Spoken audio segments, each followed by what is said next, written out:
Hello, welcome back to Hidden Home. I'm actually at AWE, one of our distributors today, and I've just been learning about some of the B&W products good question, what do they do? They distribute.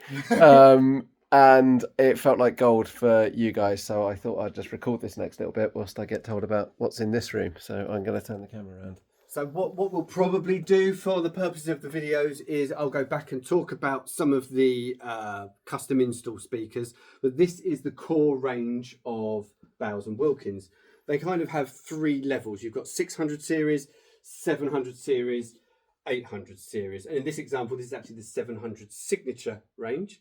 So it goes, if you think of it as good, better, best.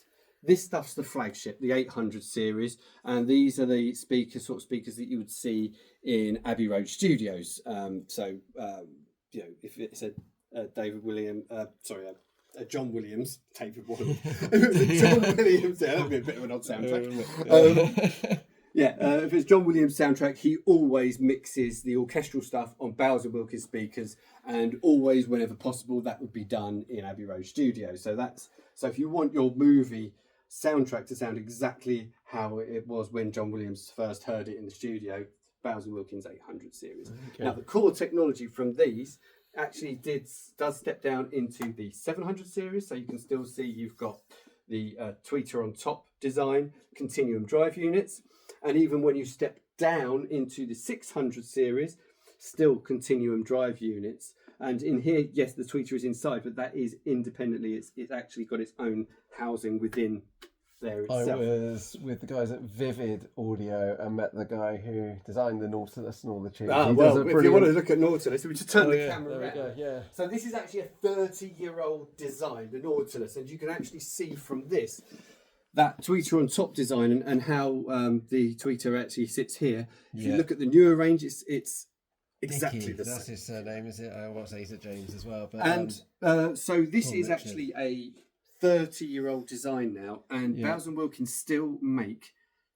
Well, they were making a pair a week. It's gone up to 2 pairs a week, and the back orders, because they had to up the production, got up to 2-year waiting list for these. You can have them in any colour you like. They are sprayed there, and you can down in the factory in Worthing, and you can literally have it however you like. In their head office. So he's describing that design, and he was talking into tubes, and the way the tubes work for absorbing that back wave was mad. You could just hear his voice basically disappearing as he was talking into these funnely tubes. So the way this works is for each size of drive unit, the tube gets longer, and of course for the largest drive unit, this can't go off into another room, so it's actually coiled. So shellfish or in your inner ear to keep it more compact, and that's where I think you find that's where this style has come from. The computer modelling of the latest 800 series is obviously far superior, but there's a 30-year difference in the design from this to that. But it's still the most iconic piece, the Nautilus speaker. Apologies for the terrible filming. This is just for everybody to hear the useful information. Brilliant. So what have we got over here? Which ones are these? So it's tweeter on top stuff. So this is 700 series, 705s and 703s, 2s or 3s. Yeah. Brilliant. So we were just in a cinema room earlier, just having a demonstration mainly of the Sony and Epson projectors.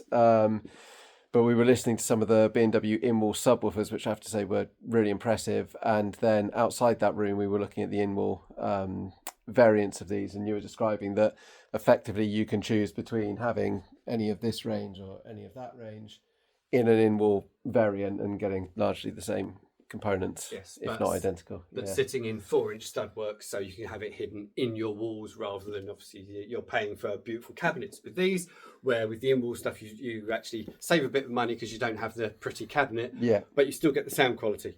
But normally, we hide those. It's either you just see the grill or fabric over the top or something like that. Brilliant. I'm going to stop this video here. I'll probably upload a separate one when we get into the next room. But thank you for watching.